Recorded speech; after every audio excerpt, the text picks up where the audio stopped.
నిన్న మన ఇండియాలో మోటో నుంచి ఒక మొబైల్ లాంచ్ చేశారు. అదే మనకి మోటో ఎట్ 70 అన్నమాట. మోటో 60 ప్రోకి సక్సెస్ అని చెప్పొచ్చు ఈ మొబైల్ అసలుకి.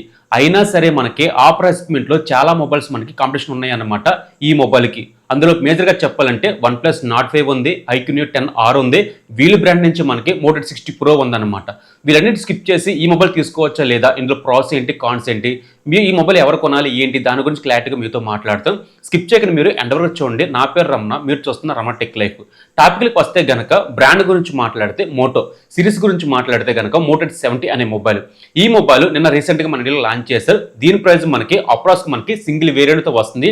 850 GB స్టోరేజ్ మనకి 30,000కి వస్తుంది అనమాట. క్రెడిట్ కార్డు ఉంది అనుకుంటే కనుక ఒక 1,000 లెస్ అవుతుంది, 29,000కి వస్తుంది. ఆ ప్రైస్ లో ఈ మొబైల్ తీసుకోవచ్చా లేదా, దాని గురించి మాట్లాడితే కనుక ఫస్ట్ ప్రో గురించి మాట్లాడితే వీళ్ళు ఎక్కువ హైలైట్ చేస్తుంది ఏమనుంది అనుకుంటే థిన్లెస్.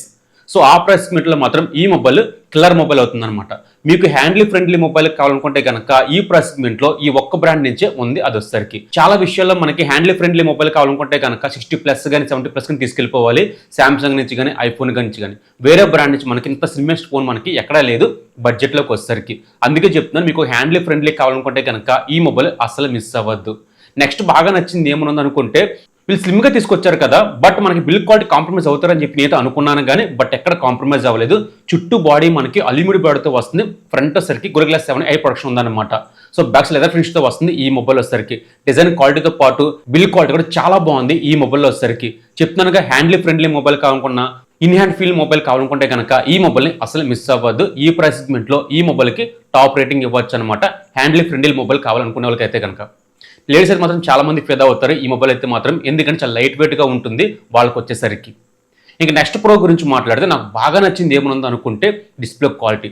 వీళ్ళు మాత్రం ఎక్కడ తక్కువ చేయరు డిస్ప్లే క్వాలిటీ విషయంలో వచ్చేసరికి. అది 15,000 అవనే కానీ, 20,000 అవనే కానీ, 30,000 ఏమని కానీ, ఎంత లో బడ్జెట్ కాడి నుంచి ఎంత హై రేంజ్ మోడల్ అయినా సరే మనకి డిస్ప్లే క్వాలిటీ అయితే మాత్రం ఎక్కడ కాంప్రమైజ్ అవ్వరు. ఇది సూపర్ ఎమ్ డిస్ప్లేతో వస్తుంది, POLED డిస్ప్లేతో వస్తుంది, 12-bit ప్యానల్, 1.3 రెజల్యూషన్తో వస్తుంది, 120 ఎఫ్ఎస్తో వస్తుంది, స్టీరియో స్పీకర్స్, డాల్బీ, HDR అన్ని ప్రొవైడ్ చేస్తారు. ఇది పాట కలర్స్తో వస్తుంది కాబట్టి డిస్ప్లే క్వాలిటీ అయితే కనుక ఈ ప్రైస్ సెగ్మెంట్లో ఫిదా అవ్వాల్సిందే. 60 ప్రో యూజ్ చేస్తుంది కాబట్టి చెప్తున్నాను, డిస్ప్లే క్వాలిటీ అయితే మాత్రం ఖచ్చితంగా ఫిదా అవుతారు. సో నెట్ఫ్లిక్స్ కానీ, యూట్యూబ్ కంటెంట్ కానీ, ఫేస్బుక్ కానీ, ఇన్స్టాగ్రామ్ రీల్స్ కానీ, ఎనీ కంటెంట్ చూద్దాం అనుకున్నా సరే ఈ డిస్ప్లే క్వాలిటీ మాత్రం అద్భుతంగా ఉంటుందన్నమాట. దీనికి హైలైట్గా ఉంటుంది ఈ మొబైల్ వచ్చేసరికి. సో స్టీరియో స్పీకర్స్తో వస్తుంది కాబట్టి ఆడియో క్వాలిటీ, వీడియో క్వాలిటీ పర్ఫెక్ట్గా సెట్ అవుతుంది ఈ మొబైల్ వచ్చేసరికి. గేమ్స్ ఆడే కొద్దీ మనకు కొంచెం బూస్ట్ కనిపిస్తూ ఉంటుంది అనమాట డిస్ప్లే క్వాలిటీ విషయంలో. డోంట్ వరీ, మీరు ఎక్కువ మల్టీమీడియా ఇష్టపడతాను అనుకుంటే కనుక ఈ డిస్ప్లే క్వాలిటీ వేరే లెవెల్లో ఉంటుంది. ఇంకా నెక్స్ట్ మాట్లాడితే నాకు బాగా నచ్చింది ఏమనుంది అనుకుంటే కనుక సెల్ఫీ 50 మెగాపిక్స్తో వస్తుంది. Back camera 2 camera 50 మెగాపిక్సలే. 50 megapixel main camera, 50 megapixel ultra wide angle selfie, 50 megapixel 4K update ఉంటుంది ఫ్రంట్ బ్యాక్ వచ్చేసరికి. ఇందులో హైలైట్ పాయింట్ ఏమనుంది అనుకుంటే కనుక HDR మనం రికార్డ్ చేయొచ్చు వీడియో క్వాలిటీ వచ్చేసరికి. ఇది మాత్రం హైలైట్. కొన్ని కంపెనీస్ మనకి HDR తీసుకురావు. సో నైట్ పూట కానీ కొంచెం ఎక్కువ డే లైట్లో మనకి ఆ సమ్మర్లో కానీ మనకి లైటింగ్ అనేది కొంచెం ఎక్కువైపోతుంటుంది అనమాట. HDR ఉంటే కనుక మనకి ఆటోమేటిక్గా మనకి వీడియో క్వాలిటీ చాలా బాగుంటుంది. ఈ విషయాలు మాత్రం చాలా బాగుంది. బట్ సెన్సార్లు మాత్రం వీళ్ళు ఎక్కడ మెన్షన్ చేయలేదు. ఆ ప్రైస్ సెగ్మెంట్లో 2x పోర్ట్రేట్ ఎక్కువ ఎక్స్పెక్ట్ చేస్తూ ఉంటాం బ్యాక్ సైడ్ నుంచి. అల్ట్రా వైడ్ తీసుకొచ్చి వీళ్ళు ఎందుకో నాకు కొంచెం కానిపించింది అనమాట. మెయిన్ కెమెరా సెల్ఫీ కానీ, మెయిన్ కెమెరా బ్యాక్ కెమెరా కానీ బాగుంటుంది. సో ఆ ప్రైస్ మీరు 2x పోర్ట్రేట్ ఇచ్చుంటే కనుక వేరే లెవెల్లో ఉన్న. ఇది మాత్రం కొంచెం కానిపించింది కెమెరా విషయంలో. సెల్ఫీ మాత్రం చాలా బాగుంటుంది. ఎందుకంటే ఇన్స్టాగ్రామ్లో చేద్దామన్నా, ఫేస్బుక్లో చేద్దామన్నా, వీడియో కంటెంట్ చేద్దామనుకున్నా సరే సెల్ఫీ మాత్రం చాలా బాగుంటుంది అనమాట. ఇందులో వచ్చేసరికి బ్రైట్గా కనిపిస్తూ ఉంటుంది. పోర్ట్రేట్ విషయంలో కానీ, వీడియో క్వాలిటీ విషయంలో కానీ ఎక్సలెంట్గా ఉంటుంది అనమాట కెమెరా క్వాలిటీ విషయంలో. ఇక నెక్స్ట్ ప్రో గురించి మాట్లాడితే, సో అంత స్లిమ్మెస్ట్ ఫోన్ తీసుకొచ్చారు కదా, బ్యాటరీ కాంప్రమైజ్ అవుతారని చెప్పి నేను అనుకున్నాను కానీ బట్ వీళ్ళు ఎక్కడ కాంప్రమైజ్ అవ్వలేదు. 5000 mAh బ్యాటరీతో వస్తుంది. బాక్స్లో మనకి 68 వాట్స్ ఇందులో ప్రొవైడ్ చేస్తున్నారు. సో ఇది మాత్రం దీనికి హైలైట్ అనమాట. మీరు ఎంత హెవీగా యూజ్ చేద్దాం అనుకున్నా సరే మనకి 6 అవర్స్ వస్తుంది. మీరు నార్మల్గా డే యూజ్ చేస్తాను అనుకుంటే కనుక మీకు 6 అవర్స్ వస్తుంది. కానీ హెవీ గేమ్స్ ఆడతాను, హెవీగా యూజ్ చేస్తాను అనుకుంటే కనుక 4 అవర్స్ వస్తుంది అనమాట ఈ మొబైల్ వచ్చేసరికి. టోటల్గా చెప్పాలంటే మనకి 1 డే వస్తుంది ఈ బ్యాటరీ కెపాసిటీ. 68 వాట్స్ ప్రొవైడ్ చేశారు కాబట్టి చాలా ఫాస్ట్గా మనకి ఛార్జ్ అవుతుంది. వీళ్ళు క్లెయిమ్ చేసింది ఏంటంటే మనకి 17 మినిట్స్లో మనకి 50% అండ్ 40 మినిట్స్లో మనకి 100% ఛార్జ్ క్లెయిమ్ చేశారనమాట. గుడ్, మీకు ట్రావెల్ చేస్తాను అనుకున్నా సరే, లేదు మీరు ఎక్కువ గేమ్స్ ఆడుతున్నాను అనుకున్నా సరే, మల్టీమీడియా ఎక్కువ చూస్తాను అనుకుంటే కనుక చాలా ఫాస్ట్గా మనకి ఛార్జ్ అవుతుంది కాబట్టి ఈ మొబైల్కి ఇది హైలైట్ అనమాట. ఇది నాకు మొబైల్లో బాగా నచ్చింది ఈ వచ్చేసరికి. ఇంకా కాన్స్ గురించి మాట్లాడితే ఆ ప్రైస్ సెగ్మెంట్లో మనం ఎక్కువ ఎక్స్పెక్ట్ చేసేది ప్రాసెసర్ అనమాట. బేసిక్గా మనకి ఆ ప్రైస్ సెగ్మెంట్లో మనకి 8s Gen 3 కానీ, 8 Gen 3 కానీ, లేదా 8s Gen 4 కానీ ఇవి ఎక్కువ వినిపిస్తూనే ఉంటాయి. ఇవన్నీ మనకి గేమింగ్ ప్రాసెసర్స్ అనమాట. అదే ప్రాసెసర్ మనం ఎక్కువ ఎక్స్పెక్ట్ చేస్తూ ఉంటాము. సిరీస్ మారే కొద్ది మనకి ఫర్ ఎగ్జాంపుల్గా ఐక్యూ 15 కానీ ఐక్యూ 13 కానీ ఉంది, లేదా OnePlus 13 కానీ OnePlus 15 కానీ ఉంది. చేంజెస్ చేశారు మనకి ప్రాసెసర్ విషయంలో కానీ కొన్ని క్వాలిటీ విషయంలో మనకి చేంజ్ చేశారు. అలాగే మనకి సిరీస్ మారితే కనుక ఏదో ఒకటి మారుస్తారని చెప్పి అనుకుంటాము. బట్ వీళ్ళు అయితే మనకు మార్చలేదు.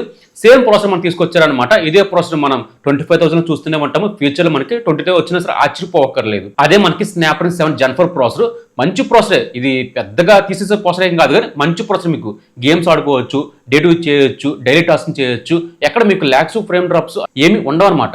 బట్ ఈ ప్రైస్ సెగ్మెంట్లో ఈ ప్రాసెసర్ అంత క్యాపబిలిటీ కాదు. వీళ్ళు మాత్రం అవుట్ ఆఫ్ బాక్స్ మనకి 120 ఫ్రేమ్స్ బీజిఎం ప్లే చేయొచ్చు అనమాట. ఇది మాత్రం కొంచెం ప్లస్ పాయింట్ అయింది. వీళ్ళు ఎక్కువ మెన్షన్ చేసింది కూడా మనకి ప్రాసెసర్ విషయంలో సిపి పరంగా 27%, జీపీ పరంగా 30% డెవలప్ చేసినట్టు వీళ్ళు మెన్షన్ చేశారు. అదే కాకుండా మనకి 4600 mAh వీసీ కూలింగ్ సిస్టమ్తో వస్తుంది కాబట్టి కూలింగ్ సిస్టమ్ కానీ అండ్ ప్రాసెసర్ కానీ బాగానే తీసుకొచ్చారనమాట. ఇది అవుట్ ఆఫ్ బాక్స్ మనకి అండ్ 15తో వస్తుంది. 3+ అప్డేట్స్ ఇందులో యూజ్ చేస్తున్నారు. మీరు 4 years వరకు ఆరామ్స్గా ఈ మొబైల్ యూజ్ చేయొచ్చు. నెక్స్ట్ 8GB 250GB స్టోరేజ్తో వస్తుంది. LPDDR5X ర్యామ్తో వస్తుంది. UFS 3.1 సపోర్ట్ చేస్తుంది అనమాట. ర్యామ్ కానీ స్టోరేజ్ కానీ ప్రాసెసర్ కానీ అప్డేట్స్ కానీ బాగానే ఉంటుంది. బట్ ఈ ప్రైస్ సెగ్మెంట్లో తీసుకొచ్చే ప్రాసెసర్ అయితే కాదు. కొంచెం మనకి ఇంకా ప్రైస్ తగ్గించుంటే బాగుండు, లేదా ప్రాసెసర్ కొంచెం మార్చుంటే బాగుండు కానీ సో ఈ ప్రైస్ సెగ్మెంట్లో అంత కన్సిడర్ చేయలేము ఈ ప్రాసెసర్ వచ్చేసరికి. ఎనీవే మీరు డైలీ టాస్క్ చేస్తానన్నా, నేను హెవీ గేమ్స్ ఆడానన్నా, ఒక నార్మల్గా యూజ్ చేస్తాను అనుకుంటే కనుక ఈ ప్రాసెసర్ బాగానే సపోర్ట్ చేస్తుంది. సో ఇది మాత్రం కొంచెం కాలం అనిపించింది.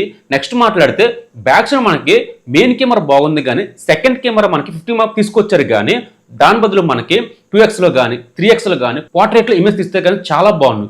ఎందుకంటే కాంపిటీషన్ ఎక్కువైపోతుంది. వివో T4 Pro చూడండి, మనకి కెమెరా క్వాలిటీ చాలా బాగుంటుంది. సో కెమెరా క్వాలిటీ బాగుండాలనుకుంటే కనుక మీరు వేరేకి వెళ్ళిపోవచ్చు కానీ నార్మల్గా మీరు ఒక యావరేజ్గా తీస్తా అనుకుంటే కనుక ఈ కెమెరాస్ బాగానే ఉంటాయి అన్నమాట. ఇక్కడ డిసప్పాయింట్ చేసింది. ఇంకా నెక్స్ట్ చెప్పాలంటే మనకి ఇందులో ప్రో గురించి మాట్లాడితే IP68తో వస్తుంది, 69తో వస్తుంది కాబట్టి వాటర్ రెసిస్టెన్స్ ఇందులో మనకి యూజ్ చేశారు. ఈ 3 పెద్ద కాలం అనిపించింది కానీ మిగతావన్నీ బాగానే ఉన్నాయి అన్నమాట. ఇవన్నీ పక్కన పెడితే కనుక అసలు ఈ మొబైల్ తీసుకోవచ్చా తీసుకోకూడదు అనుకుంటే కనుక మీకు ఒకటే చెప్తున్నాను, మోటో నుంచి ది బెస్ట్ మొబైల్ కావాలనుకుంటే కనుక మోటో X60 Pro ఇప్పటికీ ది బెస్ట్ మొబైల్. బట్ మీకు స్లిమ్మెస్ట్ ఫోన్ కావాలి, హ్యాండ్లీ ఫ్రెండ్లీ మొబైల్ కావాలనుకుంటే కనుక కళ్ళు మూసుకొని తీసుకోవచ్చు. ఇది వచ్చరికి హెవీ గేమ్స్ యూజ్ చేయలేము. బట్ 60 Proలో మాత్రం డిస్ప్లే క్వాలిటీ బాగుంటుంది, కెమెరా క్వాలిటీ చాలా బాగుంటుంది, సెల్ఫీ బాగుంటుంది, బ్యాటరీ బ్యాకప్ బిగ్ బ్యాటరీ ఇస్తారు, వైర్లెస్ ఛార్జింగ్ కానీ IP రేటింగ్ కానీ అన్నీ ఉంటాయి అన్నమాట. సో మీరు మోటో మొబైల్ కావాలనుకుంటే కనుక 60 Proకి వెళ్ళవచ్చు. లేదు మీకు ఫ్రెండ్లీ మొబైల్ కావాలనుకుంటే కనుక 70 తీసుకోవచ్చు. ఇది అనమాట నా కన్క్లూజన్ వచ్చేసరికి. మీకు ఎలా అనిపించింది? ఒకవేళ ఈ మొబైల్ గురించి మీకు ఎన్ని డౌట్స్ ఉంటే కనుక కింద కామెంట్ చేయండి, నేను ఎప్పుడు ట్రై చేస్తాను. ఈరోజు టాపిక్ ఇదనమాట. మీకు నచ్చిన ప్లీజ్ లైక్ చేయండి. నా పేరు రమణ, మీరు చూస్తున్న Ramana tech life. Bye bye, జై హింద్.